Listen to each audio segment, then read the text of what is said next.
With Deltarune Chapter 5 on the way, I was going through videos of everyone's predictions and came across a video that was extremely compelling and interesting.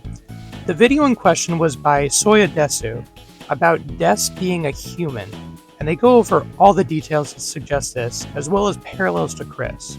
Now, I won't go over all of the details they brought up, so definitely go watch their video. But one thing they do mention in passing is the idea that Chris's soul may actually be Des's, and that gave me an idea that Des may actually be none other than the vessel we see all the way in Chapter 1. So before I get into Desel theory, first we gotta talk about how Des is possibly a human, since that's what is kind of the crux of the vessel idea. So jumping right into things, there's random clues like the fact Des has a closet of human shoes that suggests that Des isn't a deer monster.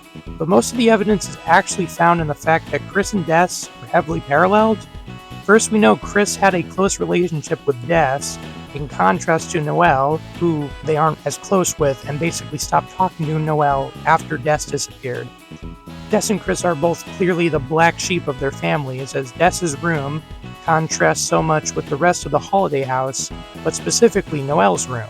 Noelle and Asriel both have neat spaces, made beds, trophies on the wall, etc., while Chris and Des have unmade beds, 0 trophies hanging up, and in Chris's Dark World room, they have stars just like Des's room.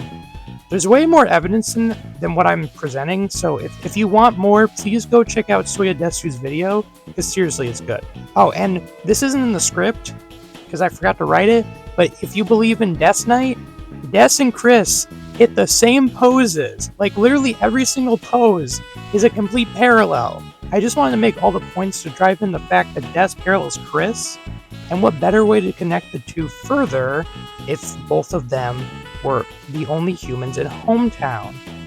Now, it may seem implausible for Des to be a human, if we weren't already told that a human we literally play as used to wear monster horns to fit in. If there's a precedent for humans wearing monster horns, it would be possible for a presumed monster silhouette to be a human with monster horns, or antlers in this case. Now, if Des is human, then that means that she has a soul. And since we know that there had to be Lightners before the fun game came about, then they would need a soul to dispel the dark fountains. And Chris would have been pretty little to be a part of the OG fun game, since Des had to disappear when Chris and Noelle were very little, at most 10 years old. Now, of course, the soul in Chris currently isn't theirs.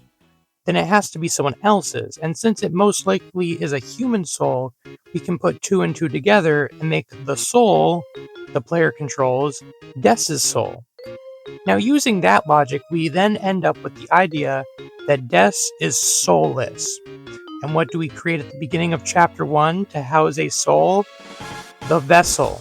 So if we made the vessel for a specific soul, and then we can assume the vessel could possibly be Des.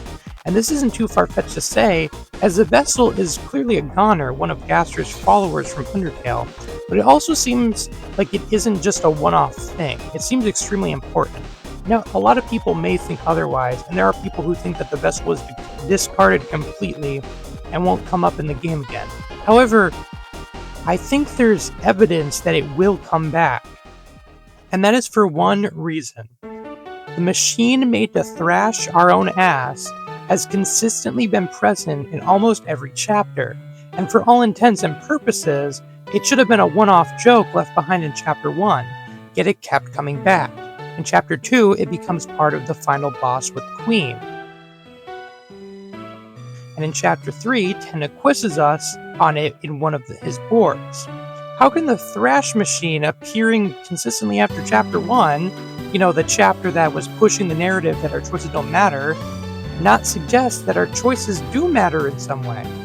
Coming full circle, the machine we made to kick our own ass in Chapter 1 parallels the vessel creation at the start of the chapter, and is meant to subtly tell us that our vessel will return at some point. And wouldn't it be interesting that when the knight removes its helmet, and we find out that it was Des the whole time, if you subscribe to Des Knight obviously, it would be an even crazier bombshell. Wait, she was both a human and the very human we just started at the beginning of the game. The game even has data that the vessel has defaults that get set if you don't start from Chapter 1. The vessel will return, and the vessel will be December Holiday. And I think if this becomes the case somehow, Chris will give up the soul to bring Des back, sacrificing themselves. Crazy? Probably. But if Des is revealed to be a human come Chapter 5's release, then I wouldn't be surprised if she was the vessel the whole time.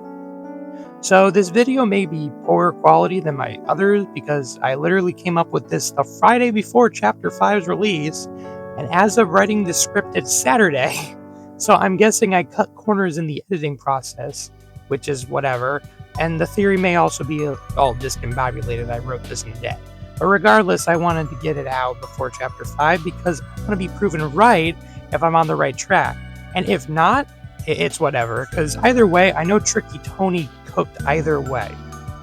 Anyway, if you enjoyed this video, or if I was right, if you're seeing this after Chapter 5, then consider liking and subscribing, and leave a comment down below whether I was dead wrong or right on the money. And as always, thanks for watching.